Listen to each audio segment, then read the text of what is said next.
Hey, y'all, let me ask you a question real quick. How does that work? How do I type in techwisetv.com and it knows where to redirect and send that stuff, right? You know, if you're an engineer, one of the things you have to do is when you're setting up servers, we give these things IP addresses. But how does the internet know? How can I be anywhere in the world and actually find techwisetv.com? Well, it's definitely pretty groovy, right? It's a service that we call DNS. Let me go here and show you how this works. DNS has been around, man, I mean, for 30 some odd years. It's actually even 40 some odd years. It was invented kind of back in the 60s in its rudimentary form. And they kind of kept trickling down until it became what we called bind. And there's a few different kinds of DNSs now, and they all have different advantages. But the big daddy, the king of them all, is actually called bind. Binary Internet, or excuse me, Berkeley Internet Naming Domain is what bind stands for. If you're really interested in DNS, that's really what you want to be the specials in, is bind. Now DNS is definitely pretty relaxed and groovy. So let me walk through and show you kind of how this system works. It really works basically on what we call top-level domains. Now, sitting up here at the very top is what we'll call a top-level domain, or TLD. And these TLDs are hosting all the important stuff, right? Like .com, like .org, so on and so forth, .gov. Any of those last extensions, these dots, are housed at a TLD.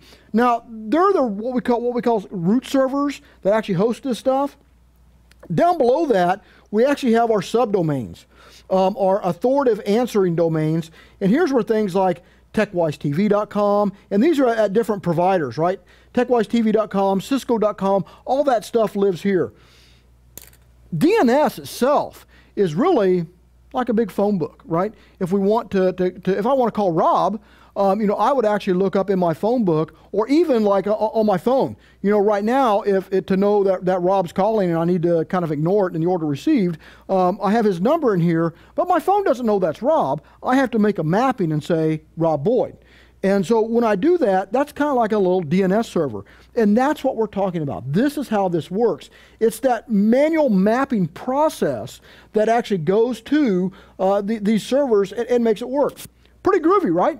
Well, there's a little more to it than that. Not much more, though. I mean, it gets pretty darn complex, but to kind of understand what this means in a networking 101 type of fashion, this is what we're really dealing with. Now, obviously, as you can tell, DNS is pretty darn important. And we want to have usually quite a few DNS servers out there that are pretty much talking with each other. And let me get rid of that little box, and let's just switch to the little drawing tool. There we go. We want these talking to each other and sharing information, because typically we're going to enter all of this information into these domains, and to get it to work right so people can find us, it needs to transfer. It needs to do what's called a zone transfer. Now, zone transfers are critical when it comes to communicating to the outside world. We want to be able to let people know that here's how you get to techwisetv.com. However, where we have like videos that we're editing, stuff like that, we really don't want the world to actually see that. Those are internal DNS servers. So in today's network, you're going to have more of a split DNS domain. You're going to have your external stuff you want everybody to see and access, and your internal stuff that you don't want anybody to actually connect up to. Very big discussion here, so we don't really want to get too far down the weeds, but just to let you know, there's a true difference between how we're setting this up. Now, in a 101 fashion, DNS servers are allocated based upon, well, let's go back to the phone book analogy, okay? In the phone book side, we have a residential and we have a commercial side, and then we have a government side, and then we have those pages in the back nobody ever looked at that kind of have little red tabs on them. What we're doing is these are all very specific name servers. So to find techwisetv.com, that's called a server record. And what we call in DNS, we call it an A record. An A record indicates a server, and it's basically saying that techwisetv.com, I'm going to shorten it here just for the heck of it, is actually at 172.16.1.2. Now, one of the things we want to do as well is we want to be able to index or look at this name backwards, or what they call a recursive lookup.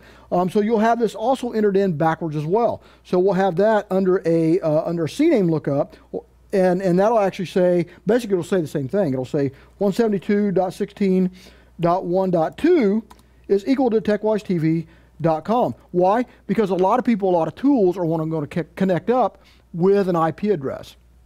Now you can really find this information pretty quickly by just using some tools that are at your disposal. Most operating systems out there today have lookup tools where you can find out what DNS does. Let me show you one. Now I'm on a Mac right here, and in this Mac, I'm actually going to say that, okay, I'm going to bring up my terminal command, and I'm going to use an old Unix favorite, and we're going to call this NSLookup. We're not going to call it that. That's actually what the tool is called. NSLookup stands for Name Server Lookup. So let's do TechWiseTV.com. Did I spell it right? I did. Look at that. Rob will be so proud. Okay, now you see the information I got back. This is telling me that this is TechWiseTV.com. This is who answered this command. This is a non-authoritative answer for TechWiseTV.com. Non-authoritative means that it was answered by another server that doesn't own this mapping. Non-authoritative, it's kind of like if you got brothers, especially brothers, oh my goodness, and they say, Mom said that you have to clean my room and do the dishes and stuff. Because you didn't hear it from your mom, that's non-authoritative. And that's really what we're looking at here when it comes to DNS. When we're talking about a non-authoritative type of answer, that's what this actually is.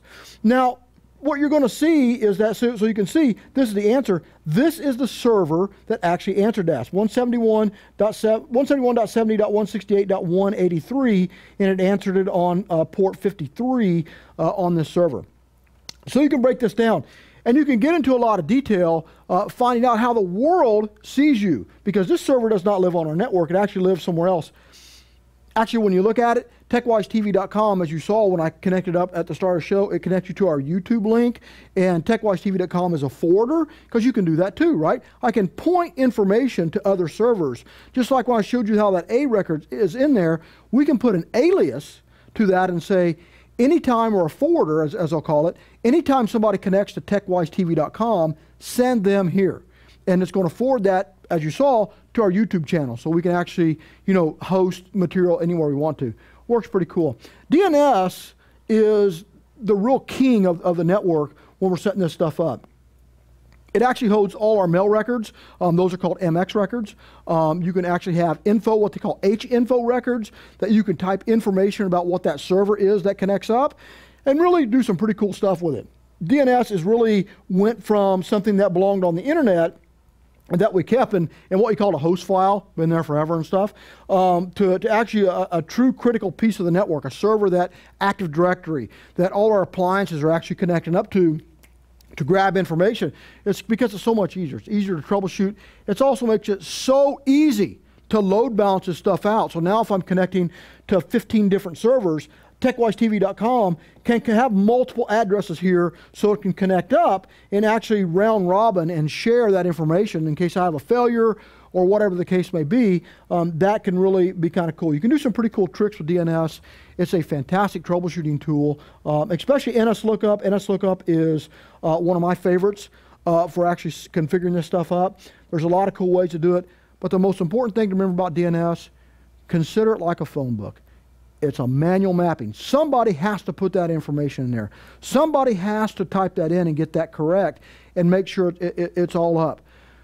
But just like that phone book, there's times that we may want an unpublished number, and we don't want people to find us in there. And those unpublished numbers really should be stuff like our internal servers and stuff. We don't want to allow zone transfers with the world, just only with the people that we trust, only with DNS servers that really need that information in there. So always consider, when you're looking at setting up a DNS server or you're trying to understand it, what does everybody need to know and what doesn't everyone need to know? DNS is a very split topic.